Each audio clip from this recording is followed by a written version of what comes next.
ఇది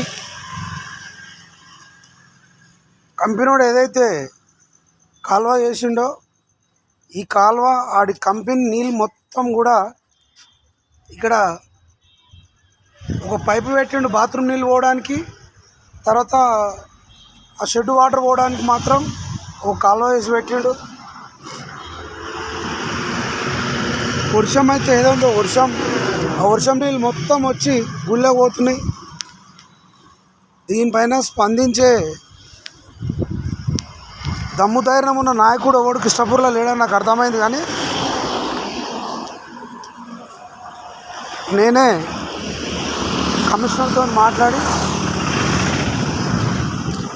ఇవన్నీ చేపించడం జరుగుతుంది. మన కృష్ణపూర్ నాయకులు గిట్లరు కేవలం ఒకరు ఉదయాన్నే నేను లేవకముందుకే నవీన్ రెడ్డి నేను రాత్రి పెట్టిన వాయిస్ చూసి స్పందించడం జరిగింది. ఆయన నాతో ఫోన్ మాట్లాడిండు. ఆ తర్వాత కనీసం ఒక్కడు కూడా దీనిపైన స్పందించట్లేరు. ఇంకా మీరు గ్రామంలో ఉన్న వాళ్ళని ఏమనాలో నాకు అర్థం అవ్వట్లేదు. మనుషులా ఏందా? ఇట్లాంటి దారుణమైన పరిస్థితి ఏ ఊర్లో లేదు. ఎందుకంటే ఒక అమ్మవారి గుడి బోనాల పండుగ సంవత్సరానికి ఒకసారి బోనాల పండుగలు జరుగుతుంటాయి. ఏ ఊరికి వెళ్ళి చూసినా కూడా గుళ్ళు అంటే అమ్మవారి గుడులు అంటే ఎంతో అందంగా ఎంతో అలంకారాలతో ఉన్నాయి. ఈ దుర్మార్గం ఏంటంటే ఓన్లీ కృష్ణపూర్లో మాత్రమే ఈ విధంగా ఉన్నాయి.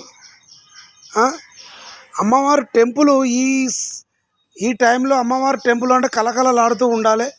అట్లాంటి టైంలో మురికి నీళ్ళు అవన్నీ గుళ్ళోకి పోయి అసలు గుడి దగ్గర అడుగు పెట్టక రాకుండా గుడి ఉంది. ఇట్లాంటి దీనమైన పరిస్థితిలో కూడా ఎవ్వడు గ్రామస్తులు స్పందిస్తలేరంటే ఈ గ్రామంలో ఉన్నారు మనుషుల చాతగాని దద్దమ్మల. ఎందుకంటే ఇట్లనా మీకు రేషం వచ్చి ఎవరైనా ముందుకు వస్తారేమో అని చెప్పి నేను ఇంత కఠినంగా మాట్లాడుతున్నా.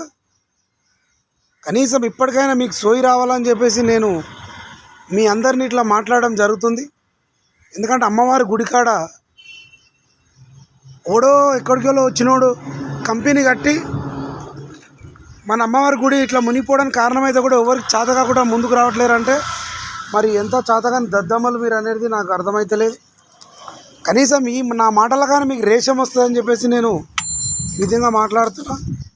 ఇప్పటికైనా సోయొచ్చి ఎవరైనా ఈ గుడి గురించి పట్టించుకుంటే బాగుంటుంది.